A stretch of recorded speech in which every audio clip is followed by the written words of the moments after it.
BBSC TR4 आधुनिक भारत का इतिहास में हम विवेचन करेंगे। इसमें कई तरह के क्वेश्चन।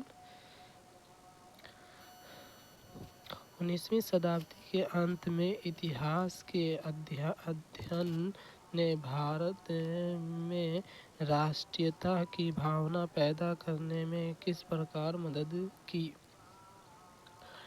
ब्रिटिश शासन के तहत दयनीय स्थिति को बदलने और संघर्ष करने के लिए लोगों को से आग्रह करके, इतिहास की पुनर्व्याख्या करके और अंग्रेजों द्वारा भारतीयों को पिछड़ा, आदिम और खुद पर शासन करने में असमर्थ के रूप में चिन्हित करने का खंडन करके, भारत के गैरवैशाली अतीत के बारे में लिखकर और लोगों से उनकी उपलब्धियों पर गर्व करने का आग्रह करके, उपयुक्त में से कोई एक से अधिक उपयुक्त में से कोई नहीं। 19वीं शताब्दी के अंत में इतिहास के अध्ययन ने भारत में राष्ट्रीयता की भावना पैदा करने में किस प्रकार मदद की? ब्रिटिश शासन के तहत दयनीय स्थिति को बदलने और संघर्ष करने के लिए लोगों को आग्रह करके, इतिहास की पुनर्व्याख्या करके और अंग्रेजों द्वारा भारतीयों को पिछड़ा, आदिम और खुद पर शासन करने में असमर्थ के रूप में चित्रित करने का खंडन करके, भारत के गैरवैशाली अतीत के बारे में लिखकर और लोगों से उनकी उपलब्धियों पर गर्व करने का आग्रह करके। एक से अधिक होगा। 19वीं शताब्दी के अंत में इतिहास के अध्ययन ने भारत में राष्ट्रीयता की भावना पैदा करने में विशेष योगदान दिया। इसके साथ ही ब्रिटिश शासन के तहत दयनीय स्थिति और संघर्ष का आह्वान करके तथा इतिहास की पुनर्व्याख्या करके और अंग्रेजों द्वारा भारतीयों को पिछड़ा, आदिम और खुद पर शासन करने में असमर्थ के रूप में चित्रित करने का खंडन करके, राष्ट्रीयता की भावना का विकास किया गया।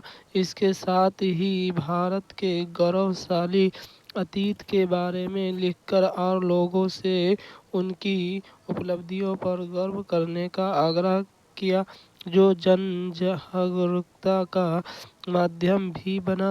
अतः कथन ए, बी तथा सी तीनों सत्य है। 1940 में विनोबा भावे ने व्यक्तिगत सत्याग्रह कहाँ से आरंभ किया? पुन्नापरा, वायलार, केरल, खेर जिले के नडियाद गुजरात, पावनार महाराष्ट्र। उपयुक्त में से एक से अधिक उपयुक्त में से कोई नहीं। 1940 में विनोबा भावे ने व्यक्तिगत सत्याग्रह कहाँ से आरंभ किया? पवनार महाराष्ट्र। 17 अक्टूबर 1940 ईस्वी को आचार्य विनोबा भावे ने पवनार महाराष्ट्र में व्यक्तिगत सत्याग्रह की शुरुआत किया। व्यक्तिगत सत्याग्रह कांग्रेस ने अगस्त प्रस्ताव के विरोध तथा युद्ध में आने को अलग सिद्ध करने के लिए आरंभ किया। यह विचारधारा गांधी जी की थी। इस सत्याग्रह को दिल्ली चलो आंदोलन भी कहा गया है। कैबिनेट मिशन की अध्यक्षता किसके द्वारा की गई? Lord Attlee, Stephen Crist, Clement Attlee, sir P Lawrence. Cabinet mission की अध्यक्षता किसके द्वारा की गई? Sir P Lawrence, sir P Lawrence, sir P Lawrence, sir P Lawrence, sir P Lawrence, sir P Lawrence. Cabinet mission की अध्यक्षता मार्च 24 cabinet mission 24 मार्च 1946 को दिल्ली आया। इसके अध्यक्ष भारत मंत्री लॉर्ड पैथिक्स लॉरेंस थे तथा अन्य 2 सदस्यों में स्टीफन क्रेसिस नौसेना मंत्री तथा एबी अलेक्जेंडर अध्यक्ष बोर्ड ऑफ ट्रेड थे।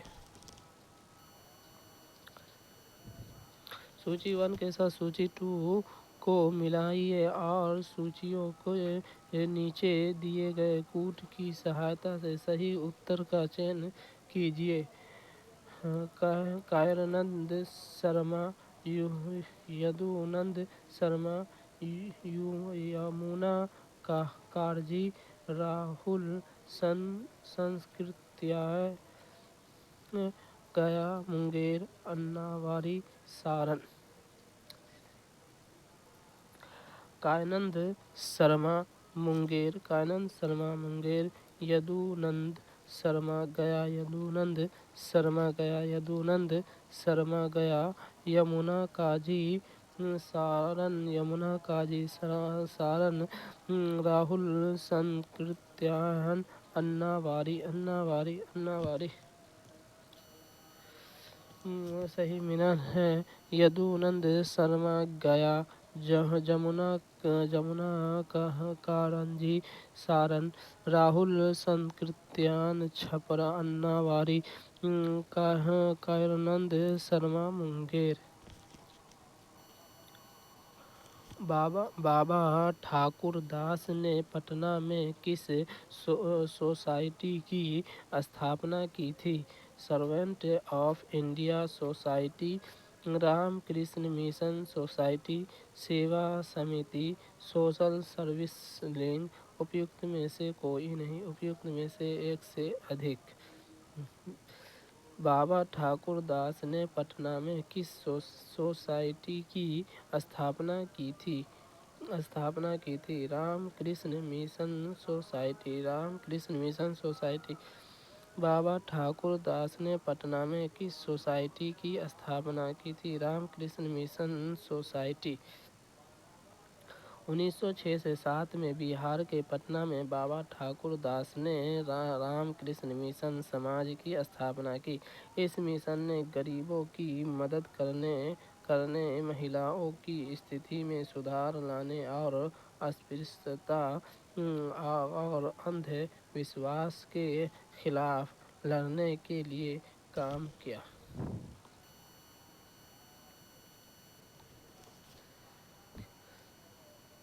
किसने कहा, जब तक यह तीसरी शक्ति अथवा इंग्लैंड यहाँ है, हमारे सांप्रदायिक मतभेद हमें परेशान करते रहेंगे? डॉक्टर राजेंद्र प्रसाद, मौलाना अबुल कलाम आजाद, जवाहरलाल नेहरू, विनायक दामोदर सावरकर। उपयुक्त में से कोई नहीं, उपयुक्त में से एक से अधिक। किसने कहा, जब तक यह तीसरी शक्ति अथवा इंग्लैंड यहाँ है, हमारे सांप्रदायिक मतभेद हमेशा परेशान करते रहेंगे? उपयुक्त एक से अधिक एक नहीं। देश में तेजी से गहराते संप्रदाय विभाजन के संदर्भ में महात्मा गांधी के चिंतन और विचारों की अहमियत बढ़ जाती है। उनका सपना था कि स्वाधीन भारत में एकता, सद्भाव और सदैव जब कभी उन्हें सांप्रदायिक तनाव की कोई सूचना मिलती थी तो वह बहुत विचलित हो जाते थे। गांधी जी ने कहा, जब तक यह तीसरी शक्ति अथवा इंग्लैंड यहाँ है। हमारे सांप्रदायिक मतभेद हमें परेशान करते रहेंगे। सुरेंद्र नाथ बनर्जी को सिविल सर्विस से किस वर्ष निलंबित किया गया? 1872, 1874, 1877, 1884। सुरेंद्र नाथ बनर्जी को सिविल सर्विसेज से किस वर्ष निलंबित किया गया? 1874 ईस्वी में। 1874 ईस्वी में सुरेंद्र नाथ बनर्जी को सिविल सर्विस से वर्ष 1874 ईस्वी में निलंबित कर दिया गया। सुरेंद्र नाथ बनर्जी इतिहास में भारतीय स्वतंत्रता संग्राम सेनानी होने के कारण विख्यात हैं। इनका जन्म 10 नवंबर 1848 ईस्वी को बंगाल के एक ब्राह्मण परिवार में हुआ था। 1871 ईस्वी में इन्होंने सिविल सर्विसेज परीक्षा उत्तीर्ण की। बनर्जी को सिलहट वर्तमान बांग्लादेश में नियुक्त किया गया था, परंतु क्रियान्वयन संबंधित अनियमितताओं के आरोप में उन्हें इस पद से हटा दिया गया। कालांतर में यह भारतीय राष्ट्रीय कांग्रेस के 2 बार अध्यक्ष भी रहे थे। ब्रिटिश शासन काल से संबंध के विकास में कौन सा कानून ऐतिहासिक नहीं था? Regulating act 1773, charter act 1833, government of India act 1919, protection of civil rights act 1955। उपयुक्त में से कोई नहीं, उपयुक्त में से एक से अधिक। ब्रिटिश शासन काल में संविधान के विकास में कौन सा कानून ऐतिहासिक नहीं था? ऐतिहासिक protection of civil rights act 1955। Protection of civil rights act 1955। British शासन काल में संविधान के विकास में regulating act 1773, charter act 1833, government of India act 1919, government of India act 1935 आदि कानून ने योगदान दिया था, जबकि सिविल अधिकार संरक्षण अधिनियम 1955 भारत के स्वतंत्र होने के बाद अस्पृश्यता के प्रयोग एवं बढ़ावा देने या उससे संबंधित मामलों के कारण उत्पन्न किया कि किसी प्रकार के नियोक्ता को दंडित करने के उद्देश्य से बनाया गया था। निम्न में से कौन सी जोड़ी सही है? विनोबा भावे द्वितीय व्यक्तिगत सत्याग्रह, C.R. दास देशबंधु, विलियम वेडहर 1907 में कांग्रेस के सभापति, श्यामजी कृष्ण वर्मा पेरिस में इंडियन हाउस के संस्थापक। उपयुक्त में से कोई नहीं, उपयुक्त में से एक से अधिक। निम्नलिखित निम्न में से कौन सी जोड़ी सही है? C.R. दास देशबंधु, C.R. दास देशबंधु। चित्तरंजन दास सुप्रसिद्ध भारतीय नेता, राजनीतिक वकील, कवि, पत्रकार तथा भारतीय स्वतंत्रता आंदोलन के प्रमुख नेता थे। इन्हें देशबंधु की संज्ञा प्रदान किया गया था। विनोबा भावे प्रथम व्यक्तिगत सत्याग्रही थे, जबकि द्वितीय सत्याग्रही जवाहरलाल नेहरू थे। निम्न में से निम्न में से किस कॉलेज में गांधी जी ने पढ़ाई की थी? शामल दास कॉलेज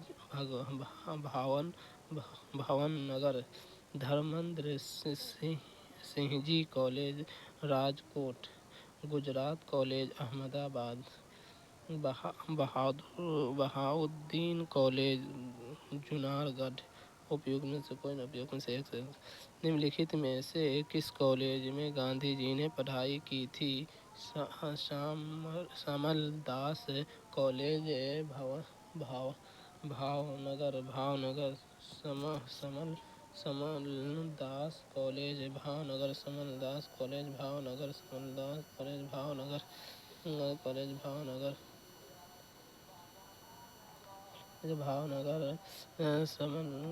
समलदास कॉलेज की स्थापना 1885 में भावनगर राज्य के महाराजा तख्त सिंह जी ने अपने दीवान समल दास परमानंद दास मेहता की याद में करवाई थी। इसी कॉलेज में महात्मा गांधी ने पढ़ाई की थी। सन 1902 ईस्वी में लॉर्ड कर्जन ने 2 भारतीय सदस्यों को सम्मिलित करते हुए एक विश्वविद्यालय आयोग गठित किया। वह कौन थे? बाल गंगाधर तिलक और सुरेंद्रनाथ बनर्जी, गोपाल कृष्ण गोखले और रास बिहारी बोस, सर सैयद हुसैन बिलग्रामी और सुरेंद्रनाथ बनर्जी, सैयद हुसैन बिलग्रामी और न्यायमूर्ति गुरुदास बनर्जी। उपयुक्त में से कोई नहीं, उपयुक्त में से एक से अधिक। सन 1902 ईस्वी में लॉर्ड कर्जन ने 2 भारतीय सदस्यों को सम्मिलित करते हुए एक विश्वविद्यालय आयोग गठित किया। वे कौन थे? सैयद हुसैन बिलग्रामी और न्यायमूर्ति गुरुदास बनर्जी। सैयद हुसैन बिलग्रामी और न्यायमूर्ति गुरुदास बनर्जी। 1902 में लॉर्ड कर्जन ने भारतीय विश्वविद्यालय की स्थिति का निरीक्षण करने और उनकी कार्यक्षमता में सुधार हो तो सुझाव देने के लिए एक आयोग की नियुक्ति की। आयोग का सुझावों के आधार पर 1904 में भारतीय विश्वविद्यालय अधिनियम पारित किया गया। इस अधिनियम के द्वारा विश्वविद्यालय पर सरकारी नियंत्रण बढ़ा दिया गया। इसके 2 भारतीय सदस्य सैयद हुसैन बिलग्रामी और न्यायमूर्ति गुरुदास बनर्जी थे। मदरलैंड को किसने प्रकाशित किया? राजेंद्र प्रसाद, मोहम्मद शाफी, मजहरुल हक, ब्रज किशोर प्रसाद। उपयुक्त में से कोई, उपयुक्त में से एक से अधिक। मदरलैंड को किसने प्रकाशित किया? मजरुल हक।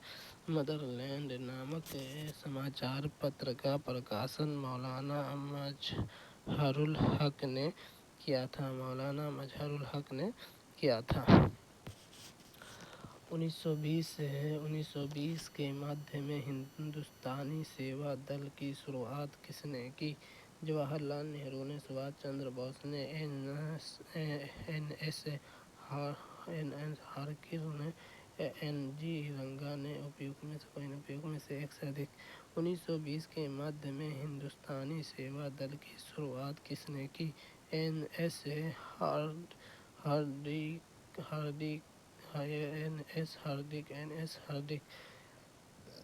1 जनवरी 1924 में एन.एस. हार्दिकर के नेतृत्व में हिंदुस्तानी सेवा दल का गठन हुआ। यह भारतीय राष्ट्रीय कांग्रेस का जमीनी संगठन है। बम्बई योजना में प्रस्ताव था तीव्र आर्थिक विकास का, समान वितरण का, कुछ पूंजीवादी विशेषताओं के परित्याग का कर्मचारी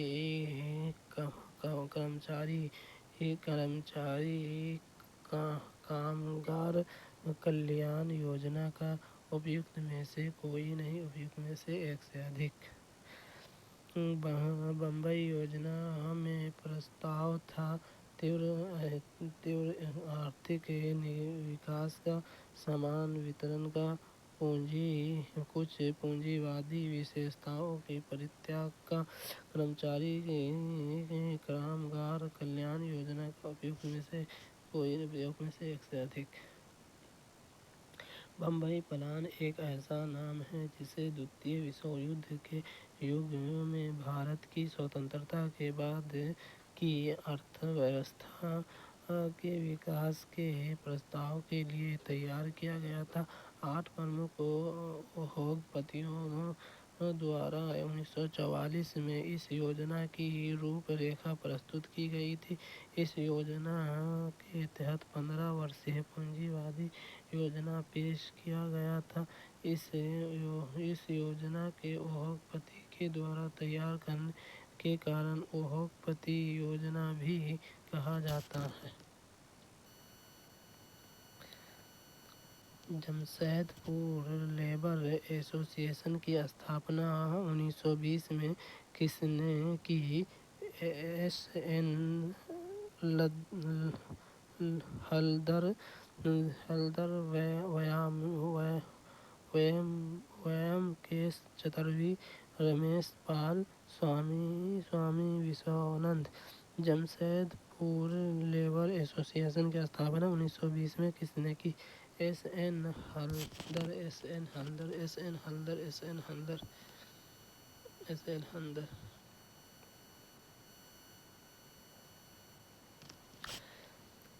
जमशेद लेबर एसोसिएशन की स्थापना 1920 में एस.एन. हलदर द्वारा किया गया था। हिंदू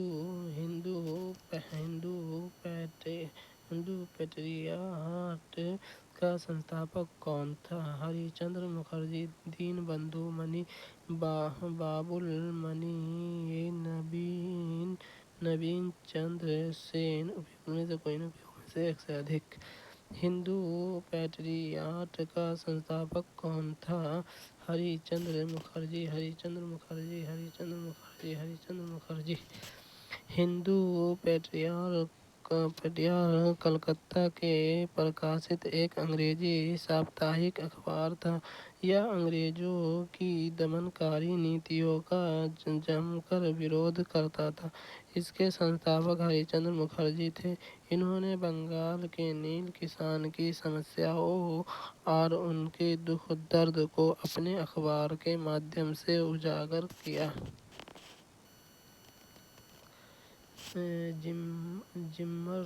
जिम्मरमैन योजना से संबंधित व्यक्ति थे लाला हरदयाल, भूपेंद्र नाथ दत्त, वीरेंद्र नाथ चट्टोपाध्याय।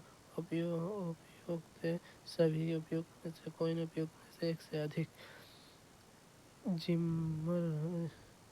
जिम्मरमैन योजना से संबंधित व्यक्ति था, उपयुक्त में से सभी। लाला हरदयाल, भूपेंद्र नाथ दत्त, वीरेंद्र नाथ चट्टोपाध्याय। लाला हरदयाल, भूपेंद्र नाथ दत्त, वीरेंद्र नाथ चट्टोपाध्याय व अन्य ने मिलकर 1915 में जिम्मरमैन योजना के तहत Berlin committee for Indian independence की स्थापना की। क्रांतिकारियों का उद्देश्य भारतीयों के द्वारा भारत में रहकर क्रांतिकारी गतिविधियों को संचालित करने हेतु प्रेरित करना था तथा भारत को आजाद करना था।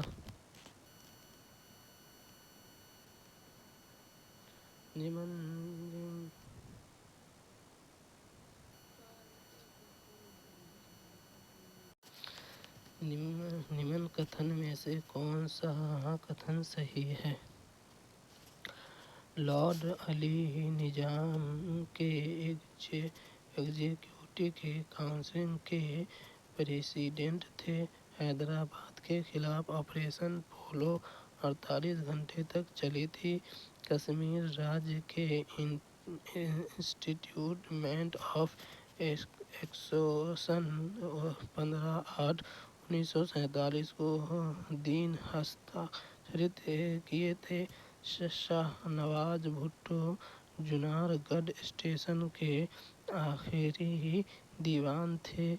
के एम मुंशी को भारत सरकार ने हैदराबाद में अपने एजेंट के रूप में नियुक्त किया था। केवल निम्न कथन में से कौन सा कथन सही है? लाइक अली निजाम के एग्जीक्यूटिव काउंसिल के प्रेसिडेंट थे। शाहनवाज भुट्टो जुनारगढ़ स्टेशन के आखिरी दीवान थे। के एम मुंशी को भारत सरकार ने हैदराबाद में अपने एजेंट के रूप में नियुक्त किया।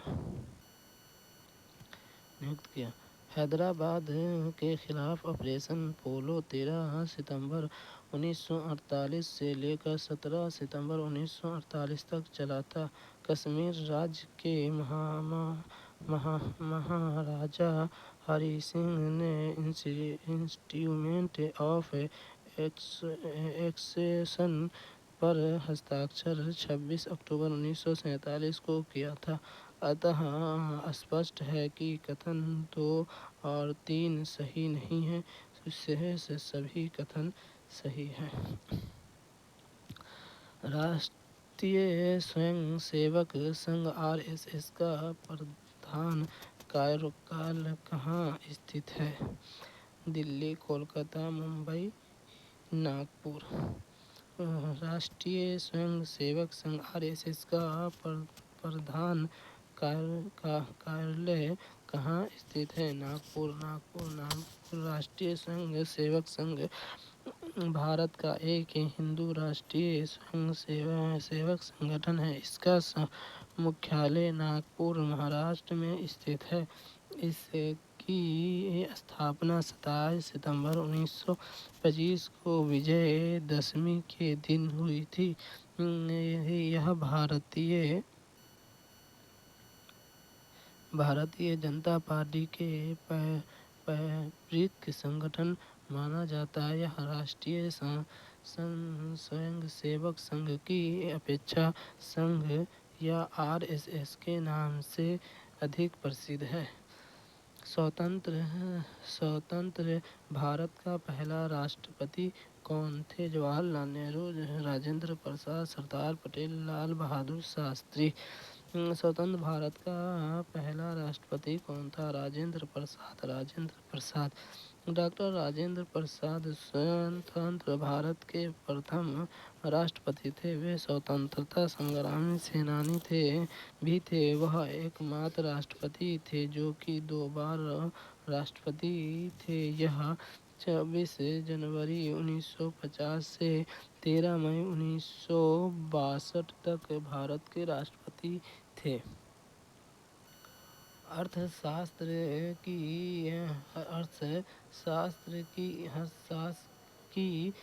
हस्तलिपि प्रति की खोज की थी सर विलियम जेम्स ने, समाजशास्त्री ने, राम गोपाल भंडारन ने, जेम्स मिल ने। अर्थशास्त्र की हस्तलिखित प्रति की खोज की थी शास्त्री ने। अर्थशास्त्र के हस्तलिपि प्रति की खोज डॉक्टर श्याम शास्त्री ने की। इन्होंने ही सर्वप्रथम 1909 ईस्वी में इसे प्रकाशित करवाया।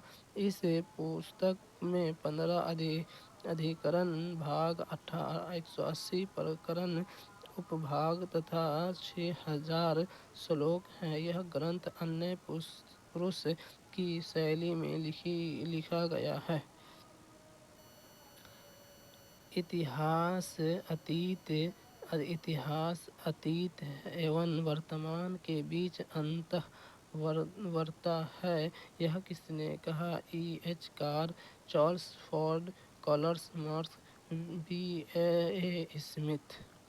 इतिहास अतीत एवं वर्तमान के बीच अंतःवर्ता है। यह किसने कहा? E.H. कार।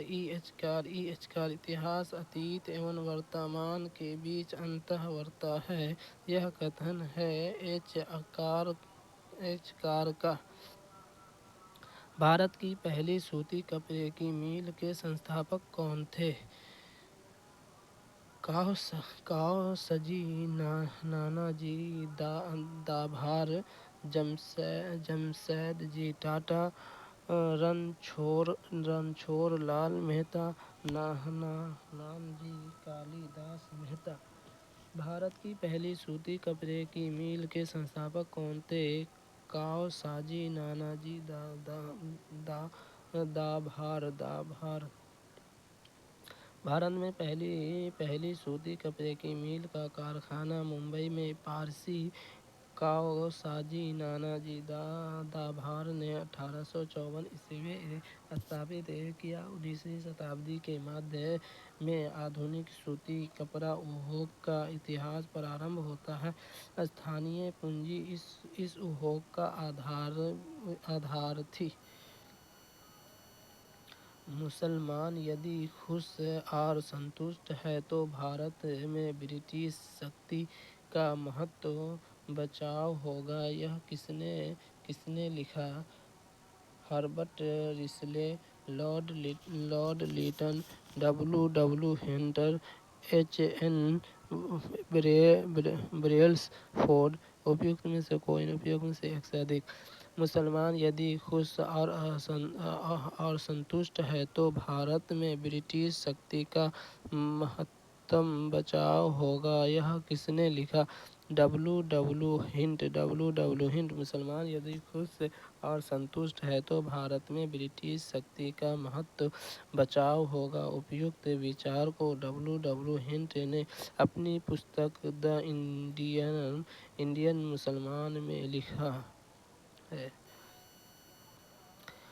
महारानी विक्टोरिया ने भारतीय प्रशासन को ब्रिटिश ताज के नियंत्रण में लेने की घोषणा कब की थी? 1 नवंबर 1858 को, 31 दिसंबर 1857 को, 6 जनवरी 1958 को, 17 नवंबर 1859 को।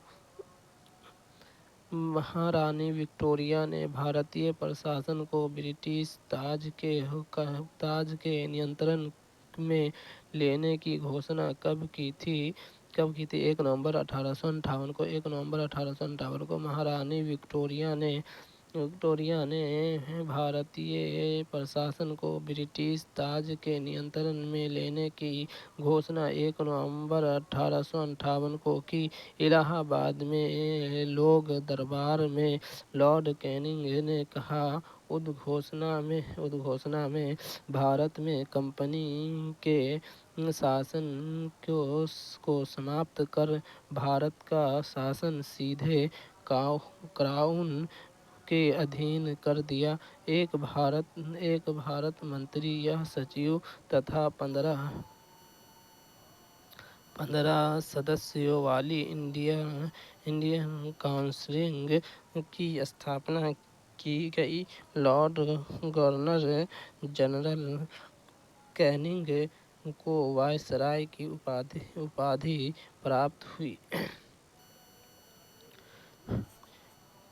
ट्रेड यूनियन आंदोलन के क्रांतिकारी चरण का समय था 1939 से 45, 1926 से 39, 1918 से 26, 1914 से 18।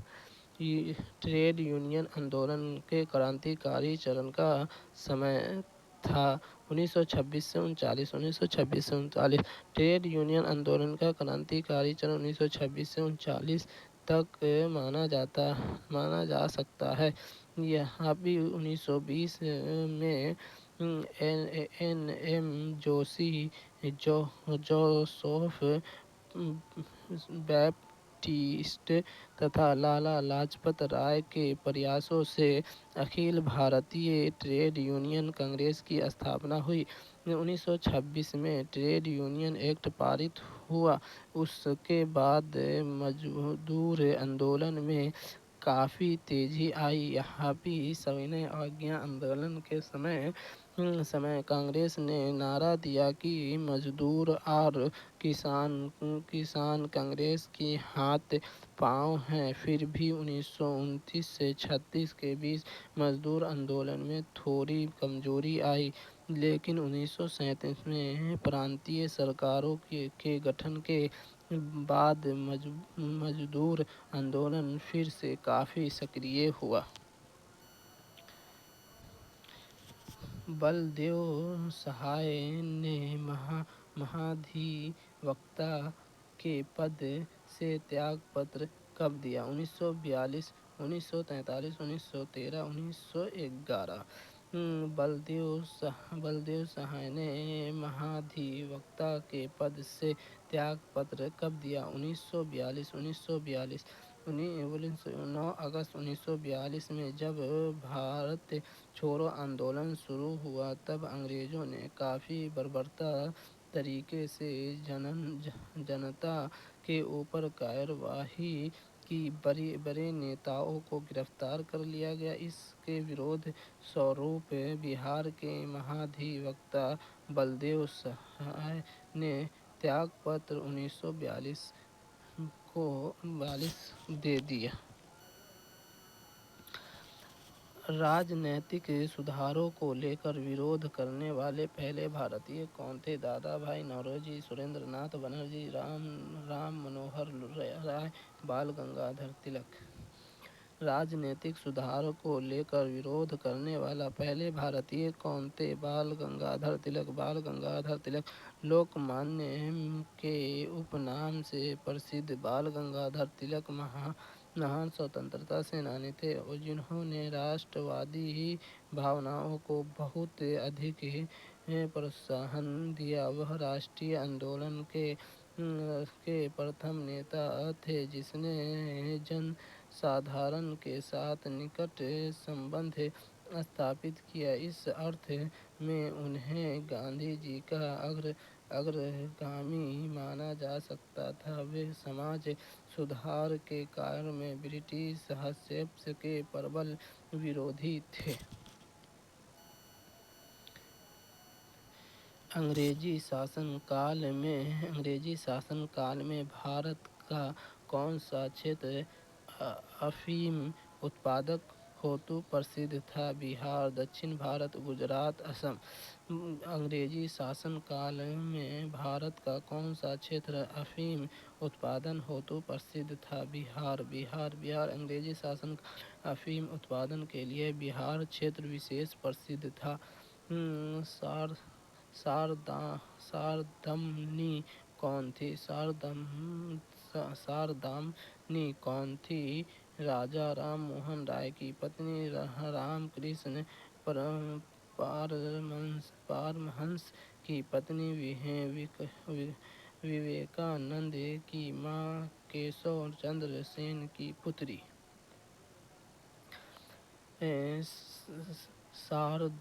शारदामणि कौन थी? शारदामणि कौन थी? रामकृष्ण परमहंस की पत्नी। रामकृष्ण परमहंस की पत्नी। शारदामणि रामकृष्ण परमहंस की पत्नी का नाम था विवेकानंद। रामकृष्ण परमहंस के शिष्य थे। विवेकानंद ने कर्मयोग, राजयोग, भक्ति योग तथा प्रेम योग नामक पुस्तक की रचना की थी। किसने कहा था, कांग्रेस आंदोलन न तो लोगों द्वारा प्रेरित था, न ही यह उनके द्वारा सोचा या योजनाबद्ध किया गया था? Lord Dufferin, sir Syed Ahmad, lord Curzon, Lala Lajpat Rai. किसने कहा था कांग्रेस आंदोलन न तो लोगों द्वारा प्रेरित था, न ही यह उनके द्वारा सोचा या योजनाबद्ध किया गया था। सर सैयद अहमद खान ने 1888 में कहा था कि कांग्रेस आंदोलन न तो जनता द्वारा प्रेरित था और न ही उनके द्वारा सोचा गया या योजनाबद्ध किया गया था। निम्न उद्योगपतियों में कौन से व्यक्ति लंबे समय तक एआईसी के खजांची रहे तथा 1930 में जेल भी गए? GD Birla, Jamnalal Bajaj, JRD Tata, Balchandra Hirachand.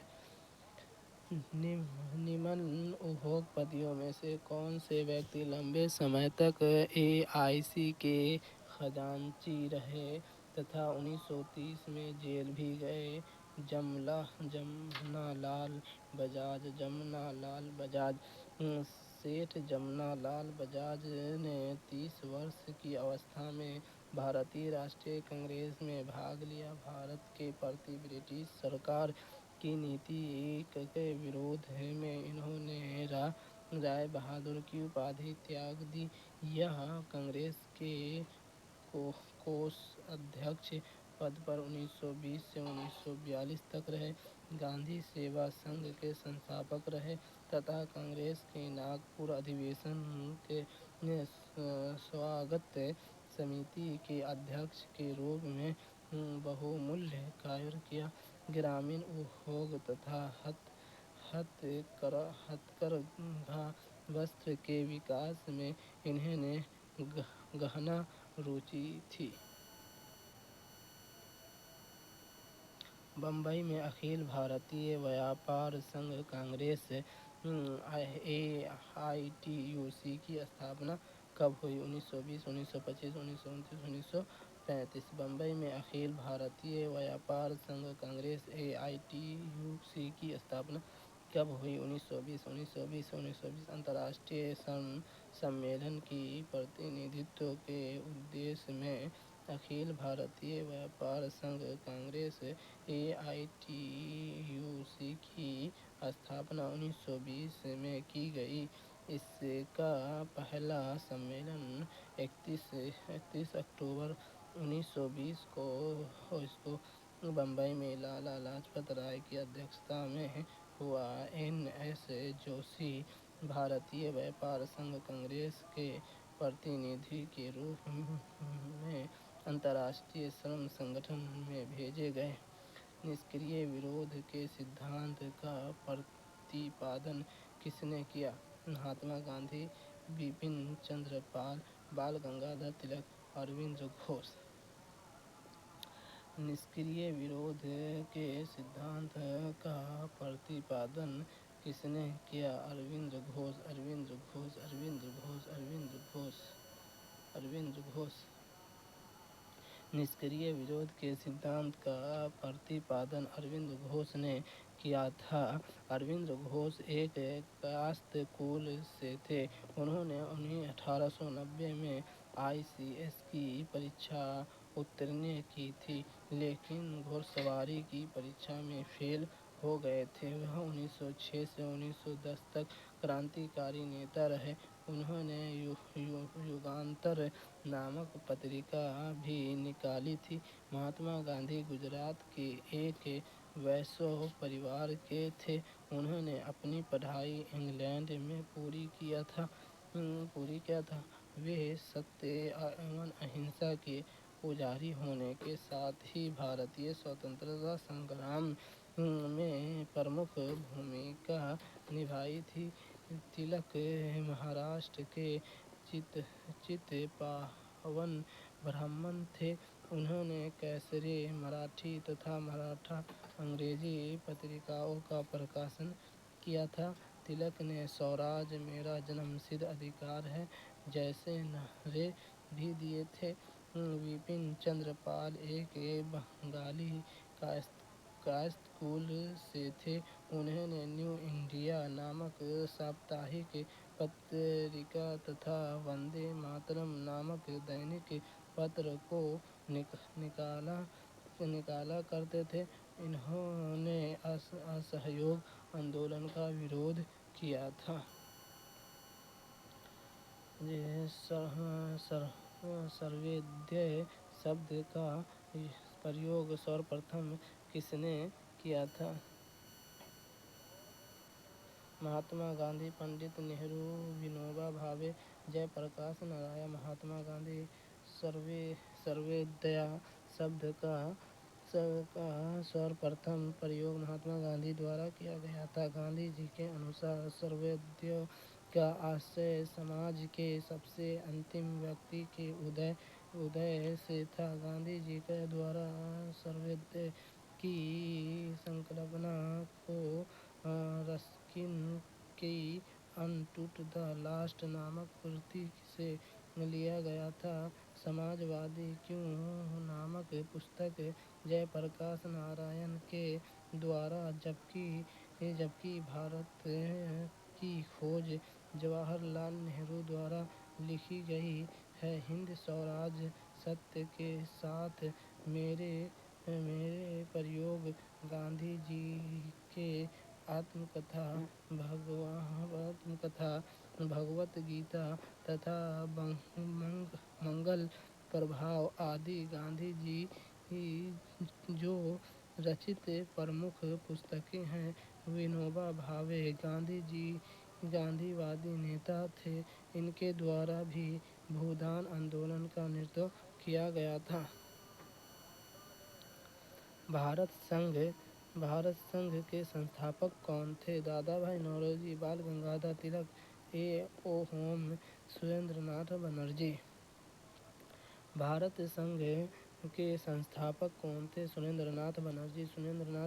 1876 ईस्वी में सुरेंद्रनाथ बनर्जी ने आनंद मोहन बोस के साथ मिलकर कलकत्ता में इंडियन एसोसिएशन भारत संघ नामक संस्था का गठन किया। इस संघ द्वारा उन्होंने वैधानिक आंदोलन का प्रचार किया और 1918 में इंडियन लिबरल फेडरेशन की स्थापना की। उन्होंने बंगाली नामक एक समाचार पत्र भी निकाला।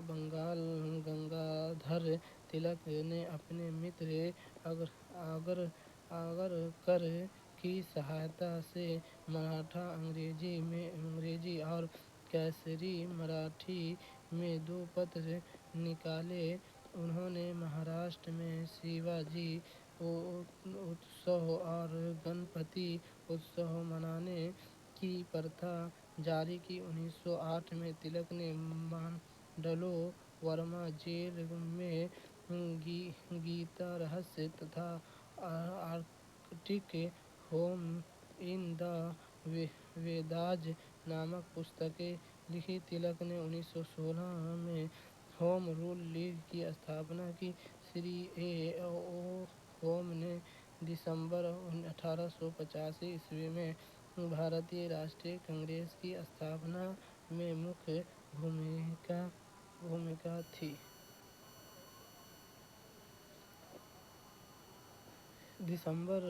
7 दिसंबर 1942 में श्री योगेंद्र शुक्ला कहाँ लाए गए? रांची, मुंगेर, पटना, भागलपुर।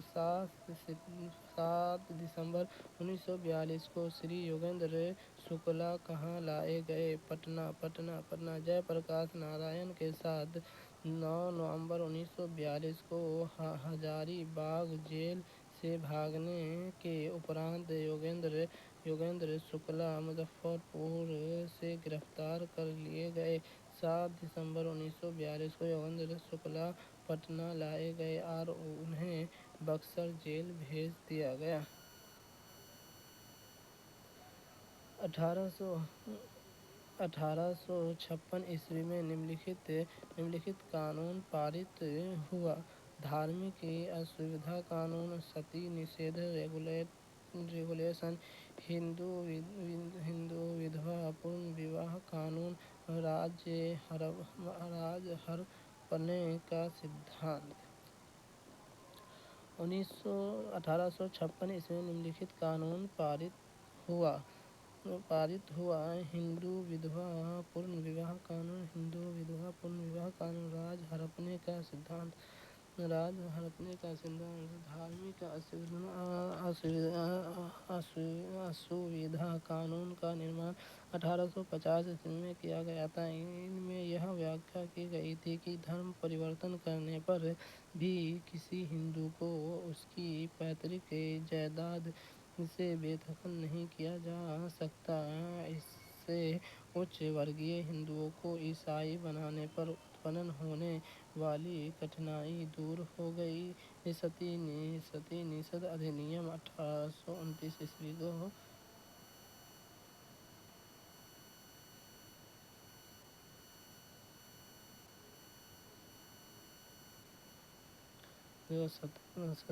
अधिनियम के रूप में पारित किया गया। हिंदू विधवा पुनर्विवाह अधिनियम 1856 ईस्वी में पारित हुआ तथा राज हड़पने का सिद्धांत 1848 ईस्वी में व्याख्यापित किया गया। कम्युनिस्ट इंटरनेशनल का सदस्य बनने वाला पहला भारतीय कौन था? एम.एन. राय, मुजफ्फर अहमद, एम.एस.ए. डैंगो। उपयुक्त में से कोई नहीं। कम्युनिस्ट इंटरनेशनल का सदस्य बनने वाला पहला भारतीय कौन था? एम.एन. राय। एम.एन. राय कम्युनिस्ट इंटरनेशनल के पहले भारतीय सदस्य थे जिन्होंने लेनिन के सदस्य मिलकर उपनिवेशों के प्रति कम्युनिस्ट इंटरनेशनल की नीति तैयार की। राय के नेतृत्व में 7 भारतीयों ने मिलकर अक्टूबर 1920 में ताशकंद में भारतीय कम्युनिस्ट पार्टी की सदस्यता की। सारे देश में समाजवादी और कम्युनिस्ट के कुछ दल अस्तित्व में आए।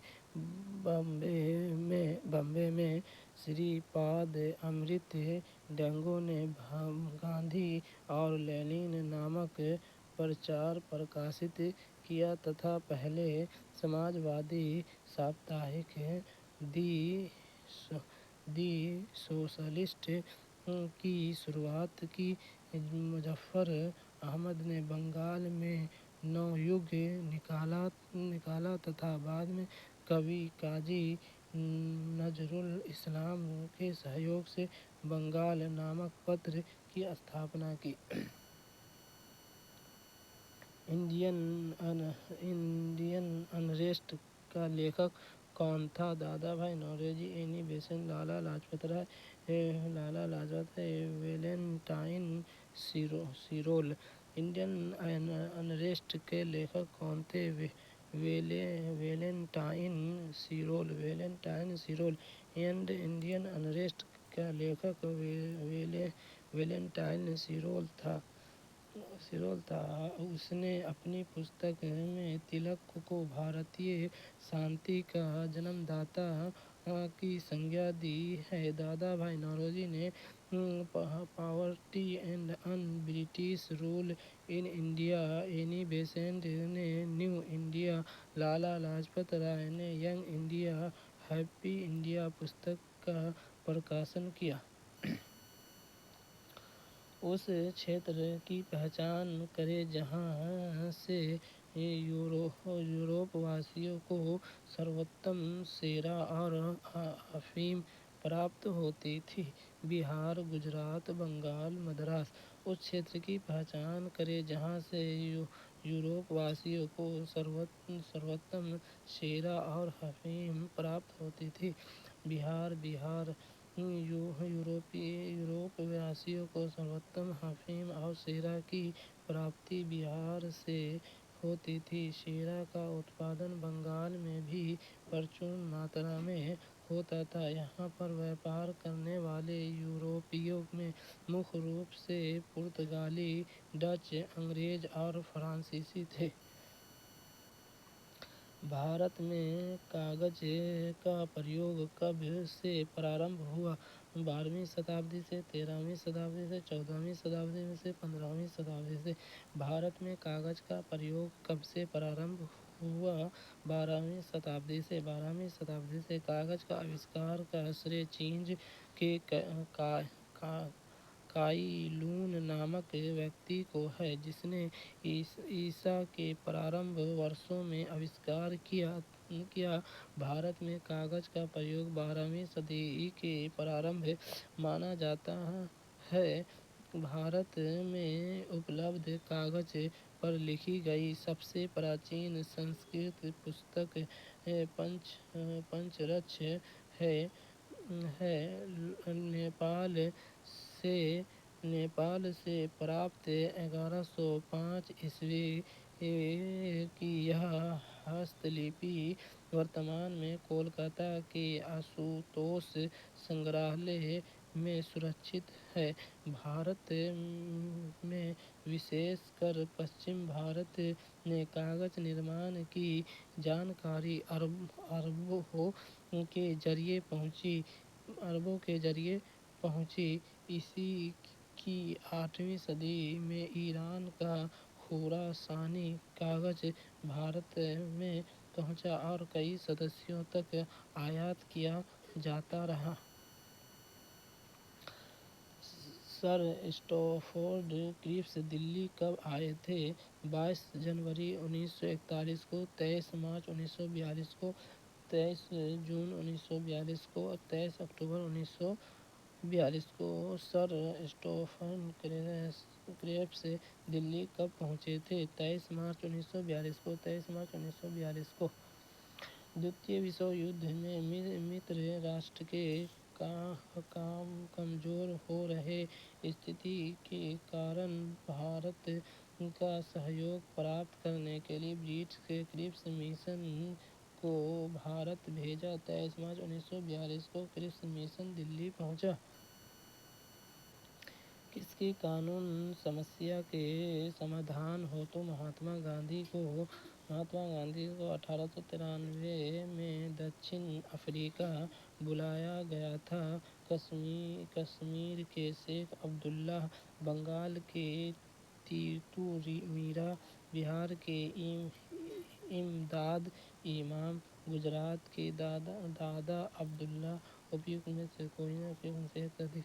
किसकी कानून समस्या के समाधान हेतु महात्मा गांधी ने 1893 में दक्षिण अफ्रीका बुलाए गए?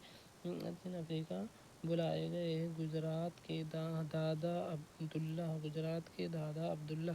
1893 ईस्वी में गांधी जी को गुजरात के दादा अब्दुल्ला, जो दक्षिण अफ्रीका में रहते थे, अपने एक मुकदमे के सिलसिले में गांधी जी को दक्षिण अफ्रीका बुलाया। स्वतंत्रता, समानता और भारतीयों की प्रेरणा कहाँ से आई? अमेरिकी क्रांति से, फ्रांस की क्रांति, रूसी क्रांति से, चीनी क्रांति से। स्वतंत्रता, समानता व भारतीयों की प्रेरणा कहाँ से आई? फ्रेंच क्रांति। फ्रेंच की क्रांति 1789 से 1799 फ्रांसीसी इतिहास की एक महत्वपूर्ण घटना थी। इस क्रांति में फ्रांस ने गणतंत्र की स्थापना की तथा स्वतंत्रता, समानता की अदृश्यता का नारा दिया। पुणे की यरवदा केंद्र जेल महाराष्ट्र की सबसे बड़ी जेल है। इसकी स्थापना ब्रिटिश द्वारा निम्नलिखित में से किस वर्ष की गई थी? 1851 में, 1861 में, 1871 में, 1881 में। पुणे की यरवदा केंद्र जेल महाराष्ट्र की सबसे बड़ी जेल है। इसकी स्थापना ब्रिटिश द्वारा निम्नलिखित में से किस वर्ष की गई थी? 1871 ईस्वी में, 1871 ईस्वी में, 1871 ईस्वी में। पुणे की यरवदा केंद्रीय जेल की स्थापना ब्रिटिश सरकार द्वारा 1871 ईस्वी में की गई थी। भारतीय स्वतंत्रता संग्राम के दौरान कई प्रसिद्ध हस्तियों जेल महात्मा गांधी को इस कारागार में रखा गया था। समाजवादी का समर्थक कौन था? 1913 में ब्रिटिश शासन देशी राज्य जमींदारवाद और पूंजीवाद को उखाड़ फेंकना चाहता था। राजेंद्र प्रसाद, जवाहरलाल नेहरू, भूला भाई देसाई, सरदार पटेल से अधिक समाजवाद का समर्थन कौन था? 1933 में ब्रिटिश शासन देशी राज्य जमींदारवाद और पूंजीवाद को उखाड़ फेंकना चाहता था। जवाहरलाल नेहरू समाजवाद के समर्थक थे और 1933 में ब्रिटिश शासक देशी राज्य जमींदारवाद और पूंजीवाद को उखाड़ फेंकना चाहते थे। किसने 1921 में पहली बार पूर्ण स्वतंत्रता की मांग को उठाया? मौलाना मोहम्मद अली, पंडित जवाहरलाल नेहरू, महात्मा गांधी, मौलाना हजरत मोहानी। किसने 1921 में पहली बार पूर्ण स्वतंत्रता की मांग को उठाया? मौलाना हजरत मोहानी। मौलाना हजरत मोहानी प्रसिद्ध उर्दू शायर एवं कांग्रेसी नेता हजरत मोहानी ने 1921 में कांग्रेस के अहमदाबाद अधिवेशन में पहली बार पूर्ण स्वराज्य की मांग की थी। इस अधिवेशन की अध्यक्षता अजमल खान ने की थी। सम्मिलित बारदौली, चौरा चौरी, यरवदा, नौखाली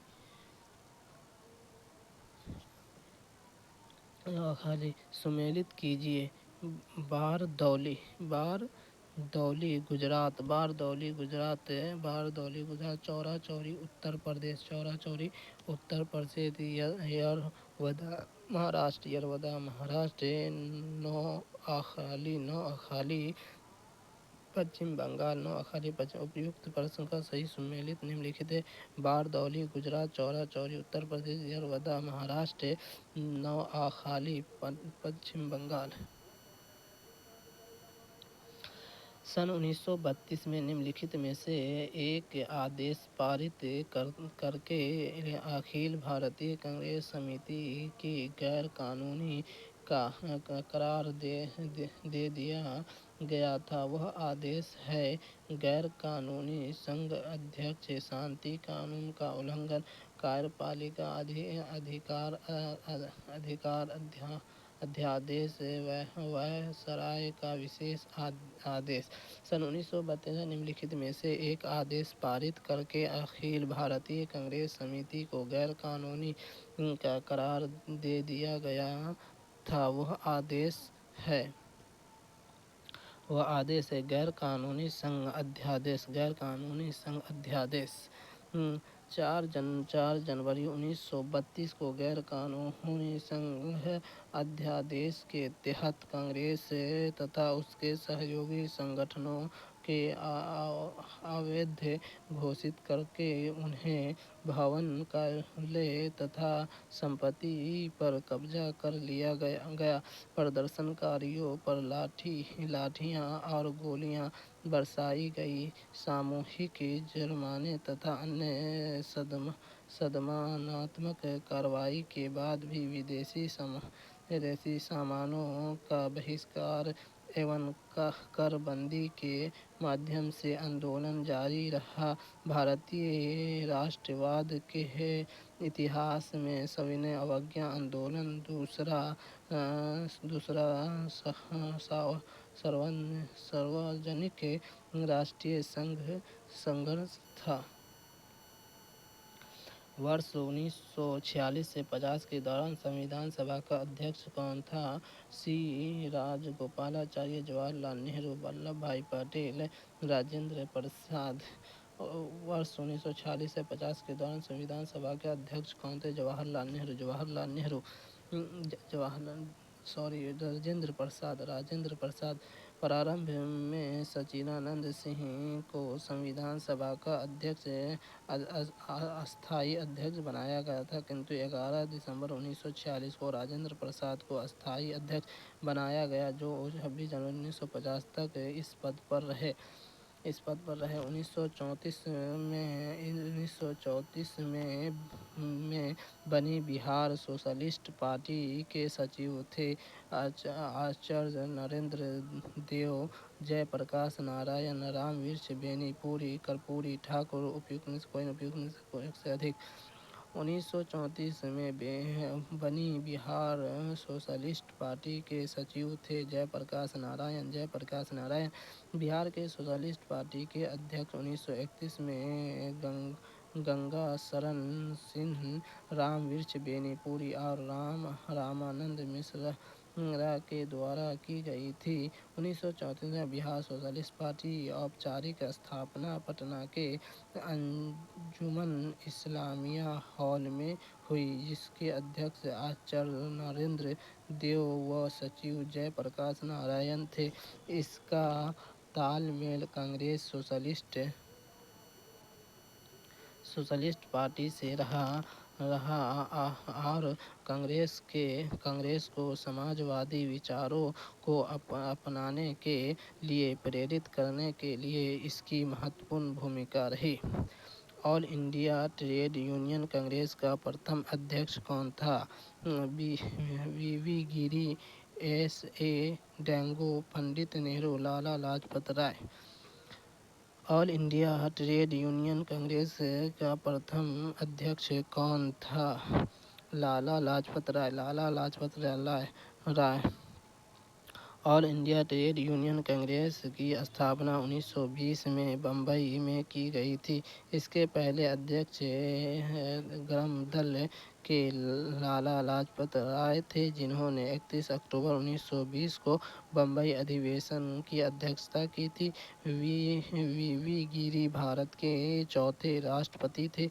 S.A. डेंगू साम्यवादी विचारक थे, जिन्होंने गांधी बनाम लेनिन नामक एक पुस्तक लिखी। पंडित नेहरू स्वतंत्र भारत के प्रथम प्रधानमंत्री थे। अगस्त 1923 में बनारस हिंदू महासभा के अधिवेशन का अध्यक्ष की स्वामी श्रद्धानंद, राजेंद्र प्रसाद, लाला लाजपत राय, पंडित मदन मोहन मालवीय। अगस्त 1923 के बनारस हिंदू महासभा के अधिवेशन की अध्यक्षता की स्वामी श्री दयानंद। हिंदू महासभा की स्थापना 23 फरवरी 1915 ईस्वी को हरिद्वार की कुंभ मेले में पंडित मदन मोहन मालवीय ने की थी। इसके आरंभिक वर्षों में इसने 7 राष्ट्रीय आंदोलन के उन सभी प्रमुख नेताओं का संबंध था, जिन्हें साधारण नरमपंथी सांप्रदायिक नेता कहा जाता है। इसमें प्रमुख मदन मोहन मालवीय और लाला लाजपत राय हैं। हिंदू महासभा के प्रथम अध्यक्ष महाराजा माणिक चंद्र नंदी जी थे। 1923 ईस्वी में इसकी बैठक बनारस में हुई, जहां इसकी अध्यक्षता करने का श्रेय स्वामी दयानंद जी को है। स्वामी जी आर्य समाज के नेता थे। हिंदुत्ववादी नेताओं के कारण भी सांप्रदायिकतावादी ने इनकी हत्या 1925 में कर दी। बिहार में अलग प्रांत के लिए आंदोलन, जिसके परिणाम स्वरूप वर्ष 1911 में बिहार एवं उड़ीसा के नए प्रांत का निर्माण हुआ का नेतृत्व किया सच्चिदानंद सिन्हा, अनुग्रह नारायण सिंह ने, J.P. कृपलानी ने, बिरसा मुंडा ने। बिहार में अलग प्रांत के लिए आंदोलन, जिसे परिणाम स्वरूप वर्ष 1911 में बिहार एवं उड़ीसा के नए प्रांत का निर्माण हुआ, का नेतृत्व किया सच्चिदानंद सिन्हा ने। डॉक्टर सच्चिदानंद सिन्हा बैरिस्टर एवं लेखक थे। बिहार के अलग प्रांत के लिए जो आंदोलन चला था उसका नेतृत्व इन्होंने किया, जिसके परिणाम स्वरूप 1911 ईस्वी में बिहार एवं उड़ीसा प्रांत एक निर्माण हुआ। भारत के संविधान निर्माण में इनका महत्वपूर्ण योगदान था। ये संविधान सभा के अस्थायी अध्यक्ष थे। डॉक्टर अनुग्रह नारायण सिंह का जन्म 1857 ईस्वी में औरंगाबाद जिले में हुआ था। ये आधुनिक बिहार के निर्माता में एक थे। भारत एवं स्वतंत्रता के समय कांग्रेस अध्यक्ष जेपी कृपलानी थे। मुंडा विद्रोह का नेतृत्व बिरसा मुंडा ने किया था। किस वर्ष में वी.डी. सावरकर हिंदू महासभा के अध्यक्ष निर्वाचित हुए? 1938 में, 1916 में, 1935 में, 1919 में।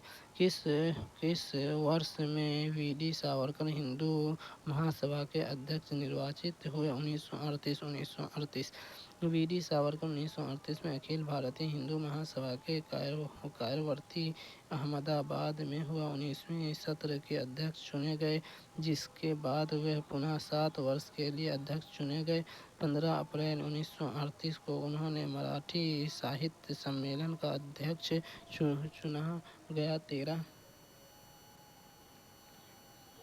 13 दिसंबर 1937 को नागपुर की एक जनसभा में उन्होंने अलग पाकिस्तान के लिए चल रहे प्रयासों का असफल करने की प्रेरणा दी थी। पुनः याद रखें, अब यह झंडा लहरा गया है, यह कभी झुकना नहीं चाहिए जब तक एक भी भारतीय पुरुष, महिला या बालक भारत में जीवित रहे। यह किसने कहा था? गुजरात में गांधी जी ने, लाहौर में जवाहरलाल नेहरू ने, बंगाल में एस.एन. बनर्जी ने, सिंगापुर में सुभाष चंद्र बोस ने। उपयुक्त में कोई उपयुक्त से अधिक। पुनः याद रखो, अब यह झंडा लहरा गया है, यह कभी भी झुकना नहीं चाहिए जब तक एक भी भारतीय पुरुष, महिला या बालक भारत में जीवित रहे। यह किसने कहा था? लाहौर में जवाहरलाल नेहरू ने। लाहौर में जवाहरलाल नेहरू ने 31 दिसंबर 1929 को आधी रात की रावी नदी के तट पर कांग्रेस अध्यक्ष जवाहरलाल नेहरू ने भारतीय स्वतंत्रता का प्रतीक तिरंगा झंडा फहराया और उपरोक्त बातें पुनः याद जीवित रहे कही। लाला लाजपत राय संबंधित रहे थे। भारतीय राष्ट्रीय कांग्रेस से, आर्य समाज से। ए और दोनों ए और बी दोनों में कोई नहीं। लाला लाजपत राय संबंधित थे। एक अर्थ भारतीय राष्ट्रीय कांग्रेस से, आर्य समाज से, दोनों से। लाला लाजपत राय को भारत के महान क्रांतिकारी में गिना जाता है।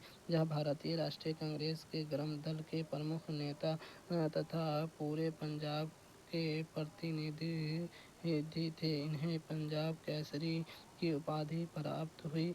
उन्होंने कानून की शिक्षा प्राप्त कर हिसार में वकालत प्रारंभ की, किंतु बाद में स्वामी दयानंद को संपर्क में आने के बाद वो आर्य समाज के प्रबल समर्थक बन गए। साइमन कमीशन के भारत आगमन के विरोध में हुई लाठीचार्ज द्वारा चोट लगने के कारण इनकी मृत्यु हो गई। महात्मा गांधी का जन्म किस वर्ष हुआ था? 1868 में, 1859 ईस्वी में, 1870 ईस्वी में, 1871 ईस्वी में। महात्मा गांधी का जन्म किस वर्ष हुआ था? 1869 ईस्वी में, 1869 ईस्वी में। महात्मा गांधी का जन्म 2 अक्टूबर 1869 ईस्वी को गुजरात के काठियावाड़ के पोरबंदर नामक स्थान में हुआ था। इनका पूरा नाम मोहनदास करमचंद गांधी था। इनके पिता करमचंद गांधी, माता पुतलीबाई थी। इनका विवाह 13 वर्ष की आयु में कस्तूरबा के साथ हो गया था। गांधी जी के जन्म दिवस 2 अक्टूबर को प्रतिवर्ष भारत में गांधी जयंती के रूप में तथा पूरे विश्व में अंतर्राष्ट्रीय अहिंसा दिवस के रूप में मनाया जाता है। अपनी किस कार्यकारिणी कमेटी में कांग्रेस ने भू स्वामित्व को समाप्त करने की नीति अपनाई? कार्यकारी कमेटी 1937 में, कार्यकारी कमेटी 1942 में, कार्यकारिणी कमेटी 1945 में, कार्यकारिणी कमेटी 1946 ईस्वी में। अपनी किस कार्यकारी कमेटी में कांग्रेस ने भू स्वामित्व को समाप्त करने की नीति अपनाई? कार्यकारिणी कमेटी 1937 में, कार्यकारिणी कमेटी 1937 में। 1937 ईस्वी की कांग्रेस सरकार ने चुनाव अभियान के दौरान कृषि में सुधार करने का आश्वासन दिया था। इसी के चलते कांग्रेस कार्यकारिणी ने भू सुधारों हेतु व्यापक रणनीति तैयार की और कांग्रेस शासित राज्य में कृषकों के व्यापक हित में काश्तकारी अधिनियम पारित किए गए। संयुक्त प्रांत में 1939 ईस्वी में तथा बिहार एवं उड़ीसा में 1938 ईस्वी में नए काश्तकारी कानून पारित हुआ।